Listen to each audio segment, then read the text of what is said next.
Also, the next stanza is another example of the quickening is peace. Now, I don't mean, when I mean peace when a quickening, I mean even in the midst of chaos, there was a lot going on around Elisha, right? Elisha had just killed the prophets. You know, a lot of stuff was being moved into place.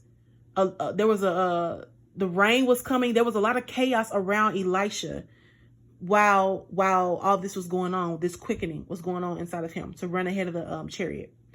There was a lot going on, but he had peace, okay? He had peace knowing that the rain was going to come. He had faith that rain was going to come. It was a peace that came upon him. Like, I know this rain is coming.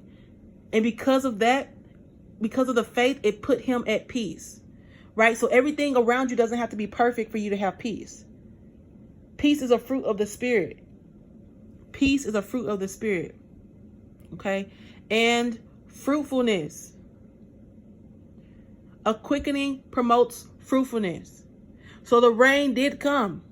That was fruit of the word. The rain came. It came to pass that it did rain. It did rain. So fruitfulness. Fruitfulness. So when you make a move, when I made a move, when God told me to move, y'all, I did go through some warfare, but eventually I did bear fruit from moving. I did bear fruit from moving. So this move has enhanced my life. This move has enhanced the fruits, because sometimes when you're in a place that you're not supposed to be in, you'll begin to see peace leave. God begin to take away certain things in order to get you uncomfortable so you can move, so you don't get too comfortable in a place. And you have to go where the Spirit is going. You have to move with the cloud of glory. I don't know who that is for, but God has been telling you to move with the glory cloud, and a glory cloud has moved. That's why I'm seeing in the Spirit that somebody is lacking peace. And the reason you're lacking peace is because God has told you to move, and you have not been obedient to that. The Lord wants you to move. So whoever this word is for, and God has spoken to you about moving, whether it's a job, I'm seeing in the Spirit that it's a job. Some God has told you to move away. Wait, is that from me or this from somebody else? Okay. Yes, God has told you. I'm seeing like a job, the word job. God has told you to move from a job. Wait a minute. I'm seeing place 2 in the Spirit. God has told you to move away from a job and a place. A relationship. I'm just going as God is leading me. As He's showing me the vision. Relationship, place, job. That's what I'm seeing in the Spirit. God has told some people, this is for multiple people. God has told some people to move from a place, whether it be a relationship, whether it be a job, whether it be a place, a physical place. I'm seeing spiritual place. God is calling you higher. It's time to move higher ground. So God is speaking to some people, even in the midst. This is a prophetic word for some people. Okay. And back to what we were saying. Peace, fruitfulness. Okay. But when you move in anxiousness, the fruit of anxiousness is barrenness, confusion. Elisha just killed all these prophets, only to be hit with that threat by Jezebel and be confused on who he was, on whose he was. Is that there was confusion. There was confusion when Elisha was threatened by Jezebel. There was confusion. There was confusion. So anxiousness results in barrenness. Moving in anxiousness results in barrenness. I hope I'm saying it right. Barrenness. Yes. Okay.